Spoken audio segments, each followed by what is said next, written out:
दोस्तों आज हमारे पास टाटा जस्ट गाड़ी आया था। इसमें प्रॉब्लम ये था कि इसका जो एसी का वेंट से हमारा हवा बहुत ही कम आ रहा था।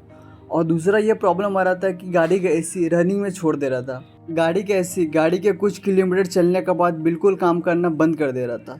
तो ये हमारा प्रॉब्लम आ रहा था। तो इसमें हम लोग देखा कि हमारा ये गाड़ी का जो कूलिंग कॉइल है वो कूलिंग कॉइल जाम हो चुका है। तो उस कूलिंग कॉइल को हम खोलने के लिए बहुत सारा कुछ टाटा जस्ट में खोलना पड़ता है। मैं आपको दिखाता हूँ। बीच का जो हमारा गियर बॉक्स है इसको सुलाना पड़ता है, खोल के पूरा खोलना नहीं पड़ता है।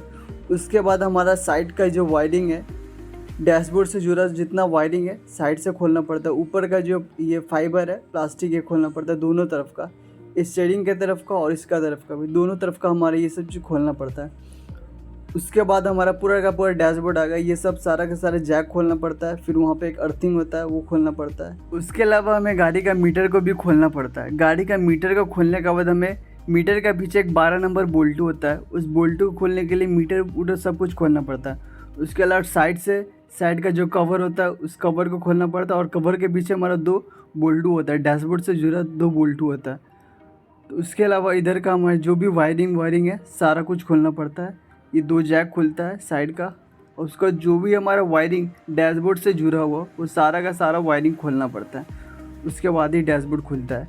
फिर हमारा एक स्टीयरिंग आ जाता है, इस स्टीयरिंग को खोलना पड़ता है। स्टीयरिंग को खोल के झुला देना पड़ता है। उसके अलावा ये 2 बोल्टू है जो बीच का काउंसिल का बगल में होता है, ये 2 बोल्टू खोलना पड़ता है। और जो भी वायरिंग हमारा डैशबोर्ड से जुड़ा हुआ है वो सारा वायरिंग को खोलना होता है।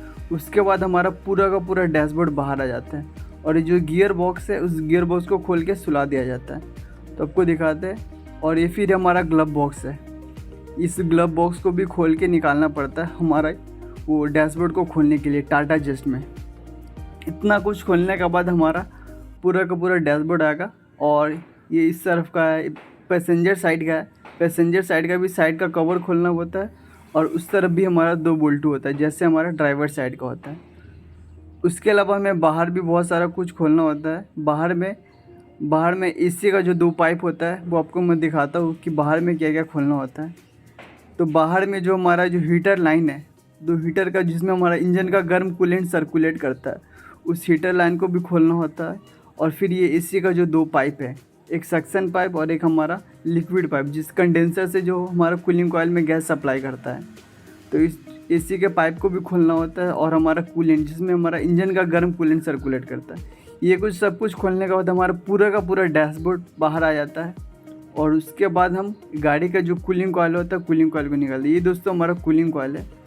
इसी कूलिंग कॉइल में जाम था जिसे मैंने अभी सर्विस कर दिया।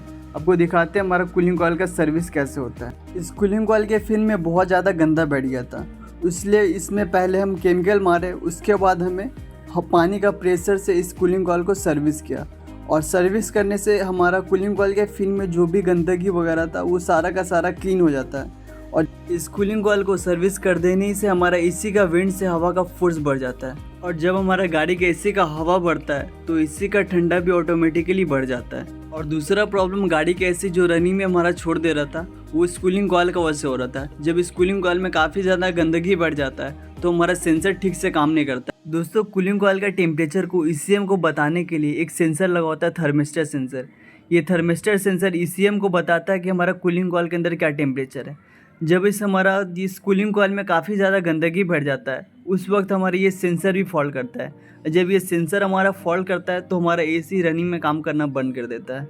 दूसरे है कि जब आपका कूलिंग कॉइल बहुत ज़्यादा जाम हो जाता है उस वक्त हमारा गाड़ी के एसी में बर्फ़ जमना स्टार्ट हो जाता है। और जब तक आपका बर्फ़ जमा हो रहेगा, एसी सिस्टम में बर्फ़ जमा हो रहेगा, तब तक ये सेंसर हमारा आपका एसी को ऑन नहीं होने देगा। इस कूलिंग कॉइल को सर्विस कर देने से हमारा एसी का जो भी प्रॉब्लम रहता है, एसी वेंट से हवा का फोर्स भी बढ़ जाता है और हमारा थर्मिस्टर भी ठीक से काम करता है। और जो भी हमारा एसी से रिलेटेड प्रॉब्लम रहता है वो सारा का सारा सॉल्व हो जाता है।